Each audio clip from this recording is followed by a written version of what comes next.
ఇది రాజకీయ సదరంగం కాదంటారా? చూడండి, పగడాల ప్రవీణ్ గారు వస్తున్న సంగతి ఇతనికి ఎలా తెలుసు? ఇతనికి మెసేజ్ ఏదో వచ్చింది, చూసుకుంటున్నాడు. అందింది సమాచారము. వస్తున్న వ్యక్తి పగడాల ప్రవీణ్ గారేనని ఇతనికి ఎలా తెలుసు? మెసేజ్ ఎవరో పంపించారు, చూశాడు. గమనించారా? లెగుస్తున్నాడు. లెగిసి ఫోన్ చేత పట్టుకొని వెళుతూ ఉన్నాడు. ఇక్కడ గమనించండి, ఇక్కడ చాలా జ్ఞానం ఉపయోగించాలి. చూడండి, వస్తున్న వ్యక్తి మాస్కులో ఉన్నాడు. అతన్ని పగడాల ప్రవీణ్ గారిగా క్రియేషన్ చేశారు. అయితే ఇతను లోపలికి వచ్చేటప్పుడు లోపల కౌంటర్లో ఉండి కూర్చున్న వ్యక్తి బయటికి వస్తూ పక్కాగా అతని యొక్క ఫోటోస్ అదిగో చూడండి, జాగ్రత్తగా గమనించండి. అదిగో అక్కడ తీస్తున్నాడు, చూడండి. అంటే ఒక వ్యూహం ప్రకారముగా ప్రీ ప్లాన్ మర్డర్ అంటానికి అర్థమవుతుంది కదా. ప్రేమైన నా భారతదేశ ప్రజలారా, జాగ్రత్తగా చూశారు కదా. ఒక వ్యూహం ప్రకారముగా వస్తున్న వ్యక్తి ఇతనికి ఎలా తెలుసు? చూడండి, ఒక పక్క ప్రీ ప్లాన్ మర్డరు అంటానికి ఎక్కడ ఈ వ్యూహం మొదలైంది, ఎక్కడ ఈ ప్లాన్ జరుగుతుంది? ఎల్వి నగరు వారిలో జరుగుతుంది. చూడండి, ఇతను ఎలాగా అతన్ని చూడగలిగాడు? ఒక దైవజనుడు, ఒక దైవ సేవకుడు వాస్తవంగా హెల్మెట్ ధరించుకొని మాస్క్ ధరించుకున్న వ్యక్తిని విశ్వాసులే గుర్తుపట్టలేరు. కరెక్టే కదా. కానీ ఇతను పాస్టర్ పగడాల ప్రవీణ్ కుమార్ గారిని ఎలాగ నిర్ధారణ చేస్తారు? ఇతను కౌంటర్లో ఉన్న వ్యక్తి, ఇతనికి ఏదో మెసేజ్ వచ్చింది ఫోన్కి. చూడండి, అదిగో ఆ ఫోన్లో చూస్తూ ఉన్నాడు. గమనించండి, ఆ ఫోన్లో చూస్తూ ఉన్నాడు. ఇక వెంటనే ఇతనికి కాల్ వచ్చింది.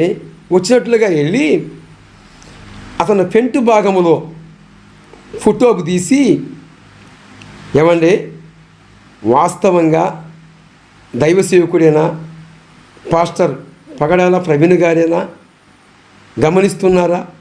వెనకపోయి ఏదో ఫోను మాట్లాడుకున్నట్లుగా క్రియేటర్ చేసుకొని ఆ వెనకాల ఉన్ని ఆ వ్యక్తి వెనక భాగం వరకే. ఏమండి, ఒకవేళ అంత సందేహమే వస్తే మీరు ఎవరు మాస్క్ ఎందుకు వేసుకున్నారు, హెల్మెట్ ఎందుకు ధరించుకున్నారు అని అడగకూడదా? ఇది కాదా రాజకీయ కుట్ర? ఇది కాదా ప్రీ ప్లాన్ మర్డర్ అనడానికి? అంతమంది బార్ షాపులో వస్తున్నారు, అంతమంది ఫోటోలు అన్నీ కూడా CCTVలో రికార్డింగ్ అయితే ఎంట్రన్స్లోనే వస్తున్న వారి యొక్క ఫోటోస్ అన్నీ కూడా CCTVలో రికార్డింగ్ తీసుకుంటుంది. మరి పర్టిక్యులర్గా ఒక పర్సన్నే, ఒక వ్యక్తినే ఇలా టార్గెట్ చేయటము ఏంటి? అతన్ని టార్గెట్ చేయాల్సిన అవసరం ఏమై ఉంది? ఎందుకు? దీన్ని బట్టి ప్రజలు, ప్రపంచవ్యాప్తంగా ఉన్న క్రైస్తవులు అందరూ గ్రహించాలి, గుర్తించాలి. చూడండి, గమనించండి.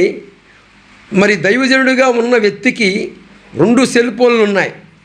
ఈ 2 కూడా చాలా ఖరీదు కలిగినవి. ఈ 2 ఏంటంటే అతని కళ్ళు,